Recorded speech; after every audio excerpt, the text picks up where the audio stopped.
Stock market trading एक ऐसा business है जिसमें आप गलतियां करना कभी बंद नहीं करते हो। चाहे आपको आए हुए 2 महीने हुए हैं या 2 साल हो चुके हैं, आपसे कुछ ना कुछ गलतियां हमेशा होती रहेंगी, क्योंकि हमेशा सीखते रहना ही स्टॉक मार्केट में हर एक ट्रेडर का काम होता है।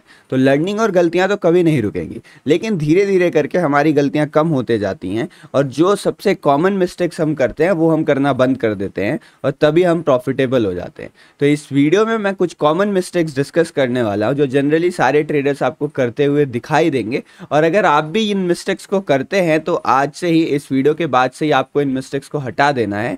गलतियां दूर करने के लिए, कोई भी प्रॉब्लम सॉल्व करने के लिए पहले ये समझना ज़रूरी होता है कि आखिर वो प्रॉब्लम है क्या। तो अगर आपको मिस्टेक्स अपनी रियलाइज़ नहीं हो रही है तो शायद इस वीडियो के बाद में हो जाए। इस वीडियो में मैं डिटेल में डिस्कस करने वाला हूँ कि किस तरीके से कौन सी गलतियाँ होती है जो हम करने वाले हैं। वीडियो हो सकता है थोड़ी लंबी हो जाए, लेकिन वीडियो पूरा ज़रूर देखिएगा, क्योंकि मैंने कोई ऑर्डर नहीं बनाया। ऐसा नहीं है कि पहली जो मिस्टेक है वो सबसे ज़्यादा ज़रूरी है, आखिरी मिस्टेक ज़रूरी नहीं है। नहीं, सारी मिस्टेक्स ही ज़रूरी होती है, क्योंकि एक भी छोटी सी मिस्टेक हो सकता है आपकी प्रॉफिटेबिलिटी को रोक रही हो। तो आई होप इस वीडियो के थ्रू मैं आपके ट्रेडिंग जर्नी में कुछ वैल्यू ऐड कर पाऊंगा। वीडियो पसंद आएगी तो लाइक ज़रूर कर दीजिएगा, और ऐसे ही यूजफुल लर्निंग कंटेंट्स के लिए, ट्रेडिंग सीखने के लिए आप चैनल को सब्सक्राइब भी कर सकते हैं। बिना समय गंवाए स्टार्ट करते हैं। मैं शुभम आप सभी का स्वागत करता हूं अपने चैनल पे। Let's begin the video. तो यहाँ पर हम अपने पहली गलती से स्टार्ट करते हैं। यहाँ पे मैंने बहुत सारे सब सेक्शन बना रखे हैं, मतलब मैं आपको एक साथ ऐसे पॉइंट वाइज नहीं बताना चाह रहा था, मैं आपको सेक्शन वाइज समझाना चाह रहा था कि किस किस टाइप की हम गलतियां करते हैं। तो यहाँ पर जो सबसे पहला मिस्टेक आपको दिखाई दे रहा होगा, डू नॉट हरी, मतलब आपको स्टॉक मार्केट में कभी भी जल्दबाजी नहीं करनी है। ये वाली गलती मैंने सबसे पहले इसलिए लिखी है क्योंकि ये गलती सबसे पहले हम करते हैं। मतलब अगर कोई बिगिनर चार्ट ना जानता हो ना, चार्ट क्या होता है उसे ये भी ना पता, लेकिन उसे ये पता है स्टॉक मार्केट एक जरिया है पैसा कमाने का, तो यहाँ पर वो चाहेगा कि मैं बहुत जल्दी ही पैसे कमाऊँ। लगभग लोगों का यही मानना होता है कि आप स्टॉक मार्केट में डीमैट अकाउंट खुलाओ और आपकी कमाई चालू हो जाती है तो आप बहुत जल्दी अपने पैसे कमा सकते हो। लेकिन ये सबसे उलट है। अगर आप सच में इसको प्रोफेशन बनाना चाहते हैं और आप इसको लेके सीरियस है ना, तो आपको यहाँ पर बिल्कुल भी जल्दबाजी नहीं करनी है। ऐसा कहा जाता है, एक कहावत है कि stock market is the hardest way to earn easiest money. मतलब यहाँ पे आपको कुछ बटन से क्लिक करना है और आपके अकाउंट्स में पैसे आ सकते हैं, बट ये इतना मुश्किल है सबसे आसान तरीके से पैसा कमाना। मतलब इससे इतनी कम मेहनत से पैसा और आप कहाँ ही कमा सकते हो, लेकिन फिर भी ये बहुत ज़्यादा मुश्किल है और लोग ये समझते नहीं है। लोगों को लगता है कि यहाँ पर वो 10 लाख 20 लाख 30 लाख लेके आएंगे और इसका 1-2 करोड़ बनना स्टार्ट हो जाएगा स्टार्टिंग से। ये सबसे बड़ी गलती है। यहाँ पे आप पहला पॉइंट देखोगे कि इसी गलती में, मतलब जल्दी पैसा कमाने के चक्कर में ना, वो अपनी पोजीशन साइजिंग बढ़ाने लगते हैं अपने रिस्क एपेटाइट से ज़्यादा। मान लो किसी की रिस्क एपेटाइट थी 2 लाख रुपए की, मैं 2 लाख रुपए स्टॉक मार्केट में लगाऊंगा। एक अप्रोच होता है कि वो धीरे धीरे करके सीखे, 25-15 लॉट का, मतलब एक लॉट से ट्रेड ले। इस 2 लाख को उसको एग्जॉस्ट करने में, ये 2 लाख खत्म होने में हो सकता है उसको 1-2 साल लग जाए इतना लॉस करने में, और वो अपना ट्रेडिंग सीख जाए। लेकिन वहीं कोई ऐसा बंदा है जिसको जल्दबाजी है, तो ये 2 लाख रुपए लेके आएगा और पहले दिन ही हो सकता है वो 1 लाख या 1.5 लाख से ट्रेड करे, और क्योंकि उसे मार्केट के बारे में नॉलेज नहीं है तो उसके लॉसेस बहुत जल्दी हो जाएंगे और ये जो उसका रिस्क एपेटाइट है ना वो खत्म हो जाएगा। तो कभी भी हड़बड़ी में आके अपनी पोजीशन साइजिंग नहीं बढ़ानी चाहिए। ऐसा होता है, कभी कभी होता है हम 25 क्वांटिटी से ट्रेड कर रहे होते हैं एक लॉट से। मान लो आपने 5 मंथ ट्रेड किया यहाँ पे और आप थोड़ा थोड़ा ब्रेक इवन पे आने लगे और अब आपको लगने लगता है मुझे मार्केट समझ में आ गई, और फिर आप क्वांटिटी बढ़ाने लगते हो बहुत तेजी से, और आपके मतलब 25 में आपने प्रॉफिट किया 100-200 रुपए का, अब आप लॉस कर रहे हो 10,000 20,000 का, तो लॉसेस ऑफकोर्स बड़े होने वाले हैं जो आपका कॉन्फिडेंस भी गिरा देता है। ये दिक्कत मेरे साथ हुई थी स्टार्टिंग में। जब मैं प्रॉफिटेबल हो गया छोटी क्वांटिटी से, तो मैंने क्वांटिटी बहुत जल्दी बढ़ाना स्टार्ट किया, जिसका मुझे बहुत बड़ा नुकसान देखने को मिला और मैंने बड़े बड़े लॉसेस करे। ये बाद वाले पीरियड में, जब मैं प्रॉफिटेबल हो चुका था उसके बाद मैं दोबारा लॉस में आ गया था। तो इसीलिए ज़रूरी है कि हड़बड़ी में आके आप अपनी पोजीशन साइजिंग कभी मत बढ़ाइएगा। सेकेंड चीज़ क्या है, do not start taking bigger and unwanted risk. अब मैं आपको ये समझाता, कुछ लोग तो अपनी पोजीशन साइजिंग बढ़ाने लगते हैं और कुछ लोग बड़े बड़े रिस्क लेना स्टार्ट कर देते हैं और ये अनवांटेड रिस्क लेना स्टार्ट कर देते हैं। मान लो आप 25 क्वांटिटी से ट्रेड कर रहे हो और आप यहाँ पे थोड़ा सा स्ट्रगल कर रहे हो, अभी आपका पैसा बन नहीं रहा, आप ब्रेक इवन के थोड़ा थोड़ा क्लोज हो। तो ऐसे सिचुएशन में अगर आपको नॉलेज नहीं है, देखो मैं ये सब यूज कर रहा हूँ, नॉलेज नहीं है मतलब आपने कोई स्पेसिफिक स्ट्रैटेजी या सेटअप नहीं फॉलो किया हुआ है और आप BTST लेके जा रहे हो, आपको पता है BTST में मार्केट कल कहाँ खुलेगा, इसकी अनसर्टेनिटी बहुत ज्यादा ज़्यादा रहती है। मतलब ये एक अनवांटेड रिस्क है। आपको सीखने के लिए बीटीएसटी की ज़रूरत नहीं होती है, आपको पैसे कमाने के लिए बीटीएसटी की ज़रूरत होती है। अगर आपको सीखना ही है तो आप बस ऐसे अज्यूम कर लो कि अगर मैं कॉल लेके जाता तो कहाँ ओपनिंग होगी, ऑब्जर्व करो मार्केट को, फिर कुछ अपनी एज ढूंढिए कि मैं बीटीएसटी कैसे ट्रेड कर सकता हूँ। अगर आप ज़बरदस्ती बीटीएसटी लेके जा रहे हो ये सोच के कि पैसा कमाना है, तो ये आप ये अनवांटेड रिस्क ले रहे हो। इस रिस्क की आपको कोई ज़रूरत नहीं थी। और कभी कभी ये होता है कि हम क्या सोचते हैं कि मार्केट में अगर मैं बड़े स्टॉप लॉसेस फॉलो करूंगा तो मार्केट मेरा स्टॉप लॉस हिट नहीं करेगा और मेरे प्रॉफिट होने के चांसेस ज़्यादा है। तो इसीलिए कभी कभी हम बड़े बड़े रिस्क लेना स्टार्ट कर देते हैं। मतलब मैं ट्रेड तो 25 क्वांटिटी कर रहा हूँ, बट मैं 40 पॉइंट की जगह 400 पॉइंट का भी रिस्क लेने के लिए तैयार हूँ। तो ये मेंटालिटी भी गलत होता है। आपको बड़े और अनवांटेड रिस्क को अवॉइड करना है मार्केट में। और जो तीसरी चीज़ है यहाँ पे, do not look for shortcuts. जैसा मैंने कहा ना कि लोग आते हैं और उनको जल्दी पैसा कमाना होता है, तो वो किस चक्कर में जाते हैं, कॉल टिप्स में, कि मुझे कोई कॉल पुट बता दे क्या खरीदना है क्या बेचना है, मैं उस हिसाब से ट्रेड कर लूंगा। वो कहीं जाते हैं टेलीग्राम ग्रुप्स में या फिर इंस्टाग्राम में वगैरह जो भी आता है कि मैं आपको बता दूंगा ये स्टॉक बाई कर लो यहाँ से यहाँ तक, ये वगैरह, इस सब चीज़ में वो फंस जाता है। कुछ लोग लाइव ट्रेडिंग ज्वाइन कर लेते हैं, लाइव ट्रेडिंग बैच की। लाइव ट्रेडिंग में मैं जितना वो क्वांटिटी ट्रेड कर रहा है उतना मैं ही ट्रेड करूंगा और मैं भी प्रॉफिट बना लूंगा, सारे लॉसेस वगैरह मेरे रिकवर हो जाएंगे। तो जल्दबाजी में किया गया जो शॉर्टकट है ना, वो केवल और केवल आपके पैसे खत्म करेगा। देखो ये ट्राइड एंड टेस्टेड है। अगर इतना आसान होता है किसी के कॉल के बेसिस पे पैसा बनाना, तो मतलब जो रिकॉर्ड है स्टॉक मार्केट का कि 90% लोग लॉस कर रहे हैं, वैसा नहीं होता। क्योंकि कॉल टिप लेना बड़ी बात नहीं है। आप किसी को 1000 रुपये महीने दो, वो आपको अपने प्रीमियम ग्रुप का एक्सेस दे देगा और उस प्रीमियम ग्रुप में जाके आप 10,000 क्वांटिटी ट्रेड कर लो, एक ही दिन में आप 10 लाख कमा सकते हो। बट रियलिटी ये होती है ना कि कोई भी कॉल टिप जेन्युइन नहीं होता है। जेन्युइन मतलब वहां पे कुछ मतलब देखो लॉजिस्टिक्स इशू है। मैं आपको अब पूरा डिटेल में नहीं बता रहा हूँ। आपको उसने कॉल दिया, आपने 5 पॉइंट एक्स्ट्रा ऊपर बाई कर लिया, आपको निकलते निकलते 10 पॉइंट नेगेटिव हो गया, तो यहाँ पे आपका 15 पॉइंट का बफर चले जा रहा है, 15 पॉइंट का स्लिपेज चले जा रहा है। और कभी कभी उसने कॉल दिया, आप जल्दीबाजी में ट्रेड ही ना ले पाओ।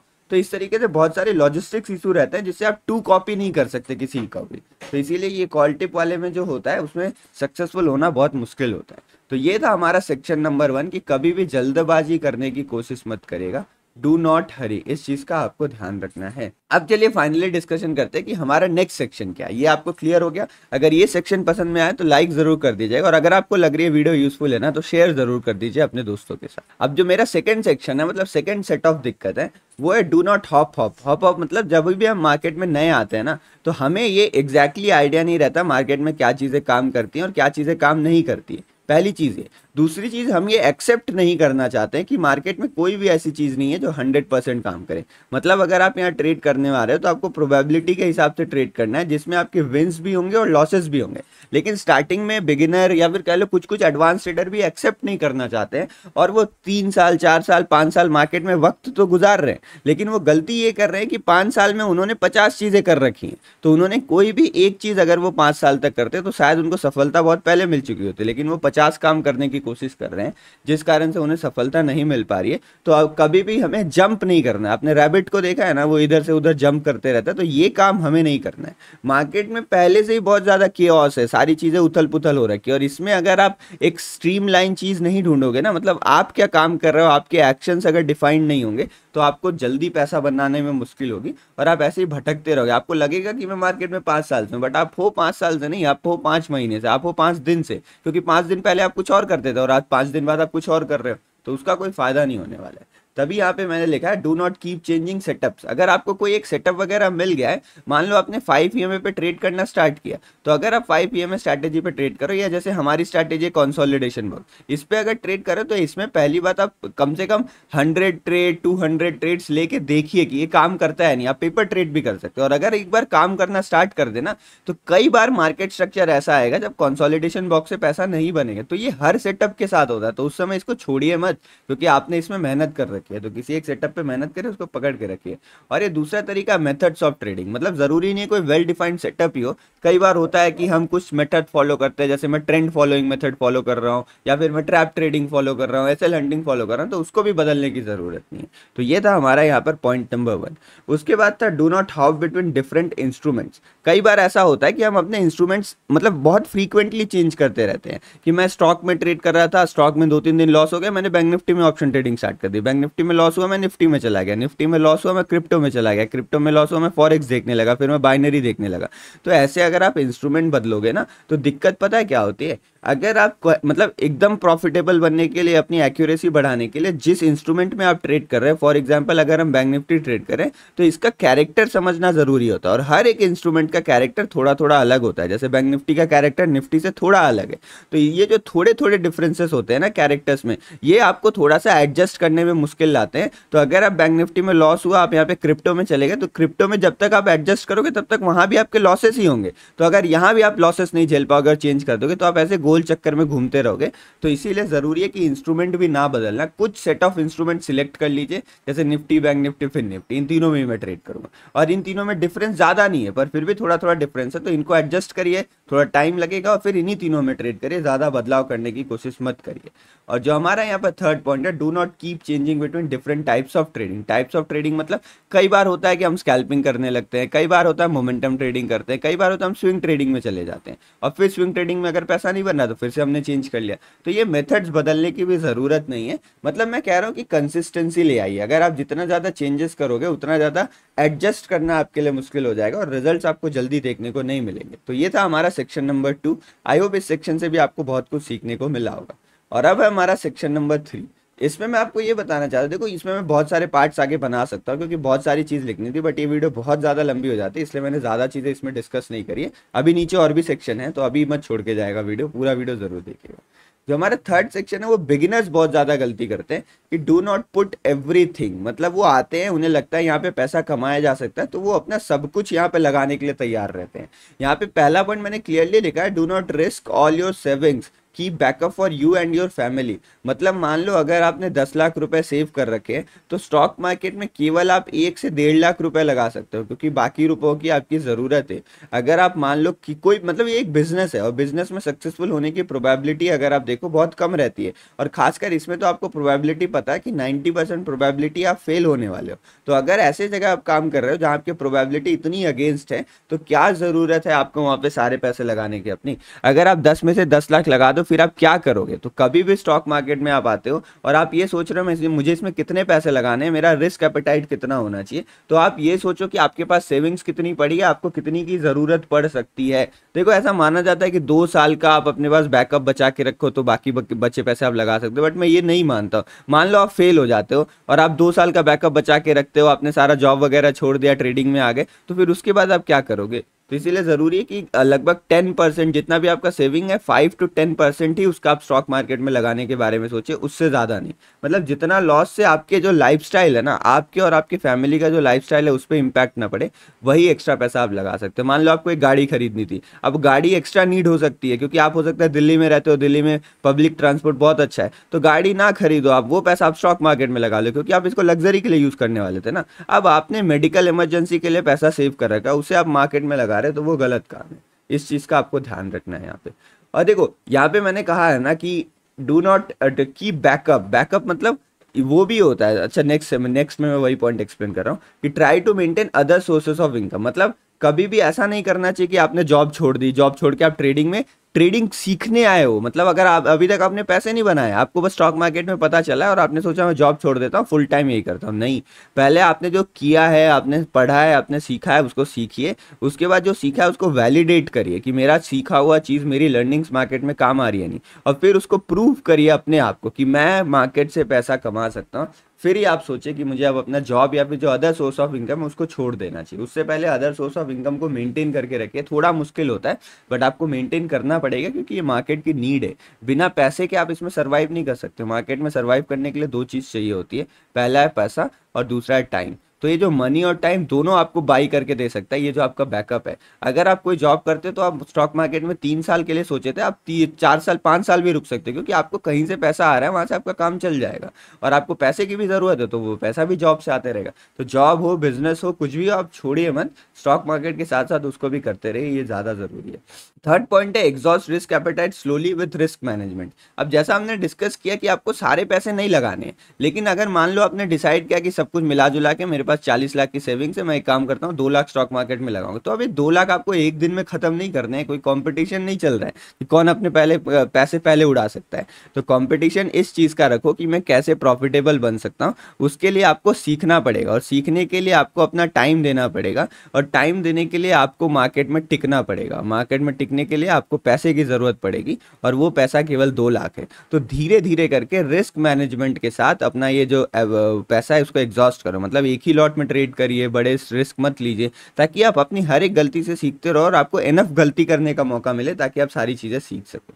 अब फोर्थ पॉइंट है जो अब मुझे नहीं लगता कहने की ज़रूरत है, बट लास्ट में इसको मैंने ऐड कर लिया कि भैया लोन वगैरह मत लीजिएगा। अभी तो हम सेविंग्स की बात कर रहे थे ना, अगर आप सेविंग्स एग्जॉस्ट करके लोन के बारे में सोच रहे हो तो बहुत बड़ा आप माया जाल में फंसने वाले हो जिसका कोई सॉल्यूशन नहीं है। फिर यहाँ से सिचुएशन गड़बड़ होने लगता है। अगर आप लोन ले रहे हो, सेविंग्स एग्जॉस्ट कर रहे हो, तो स्टॉक मार्केट में जो मेंटल प्रेशर रहेगा ना, वही आपको प्रॉपरली अपना जो पोटेंशियल है वो परफॉर्म नहीं करने देगा। तो लोन तो कभी लेने के बारे में सोचिए मत। लोन आप ले सकते हो, मान लो आपके पास 5 लाख रुपए थे, 5 लाख रुपए से आपने एक साल में लगभग 30 लाख बना लिया है, तो अब आप चाहो तो लोन ले लो आप 50 लाख का, क्योंकि आपको पता है आपने एक साल का परफॉर्मेंस दिया हुआ है, तो नेक्स्ट ईयर भी आप परफॉर्म करोगे, तो चांसेस हाई है कि आप एक बार बिजनेस में सक्सेसफुल हो गए तो अब आप बिजनेस एक्सपेंड कर रहे हो। तो ऐसे टाइम पे लोन लेना चाहिए। ये नहीं कि मैंने 10 लाख लोन कर ले, 10 लाख लॉस कर दिया, पैसे खत्म, एक काम करता हूँ 5 लाख और लोन लेता हूँ, उससे 10 लाख रिकवर करूंगा। ऐसे स्टॉक मार्केट काम नहीं करता है।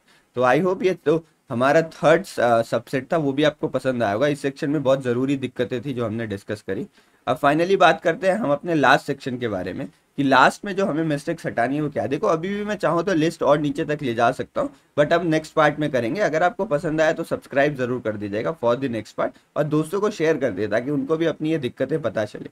देखो लास्ट मिस्टेक जो अभी आज के लिए हम डिस्कस करेंगे कि आप इमोशनल फूल मत बनो। स्टॉक मार्केट रेशनल होता है। रेशनल मतलब पता है यहाँ पे कि वो किसी के साथ भेदभाव नहीं करता है। यहाँ पे रेशनल कहते हैं या इरेशनल कहते हैं उसको मुझे पता नहीं, वो रेशनल ही कहते हैं शायद। मतलब वो किसी के साथ भेदभाव नहीं करता। आपकी मेंटल कंडीशन क्या है, वो दिन आपका कैसा चल रहा है, आप कैसे दिखते हो, आप कहाँ रहते हो, आपका फैमिली बैकग्राउंड क्या है, आप किस पार्टी को सपोर्ट करते हो, मतलब XYZ ABCD, मार्केट को किसी चीज़ से फर्क नहीं पड़ता। मार्केट को केवल एक चीज़ से फर्क पड़ता है कि आपके एक्शंस क्या हैं। आप मार्केट में ट्रेड करने आ रहे हो तो आप क्या कर रहे हो, केवल मार्केट को इससे फर्क पड़ता है।